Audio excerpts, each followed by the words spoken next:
So we're installing this cat plate on the, what year is this, 2022? 19. Oh, 19 Tundra. And so, you know, these are common stolen catalytic converters on these trucks. And so this company, what's it called? Miller Cat. Miller Cat builds this nice stainless steel. This is really thick metal, and it covers up the cats just to keep the sawzalls and the crooks off of it. But it also is a skid plate too, and so it's a nice piece. Yeah, it didn't even take, you know, if you did it before, it'd take you 10 minutes to do this.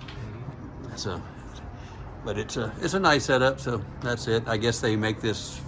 What years would this be applicable to? 07 to 21. Yeah, 07 to 21. 5.7. Yeah. I'm sure it applies to the the four. What's the smaller motor in these 4.6 or 4? They mixed up with the 4.6, but Yeah. the newer ones, they make them for the newer ones too. They make them for all the Yeah. So yeah, it is a Tundra part, and it's made in USA, just like the Tundra is. So anyway, that's kind of a cool piece. She's all tape.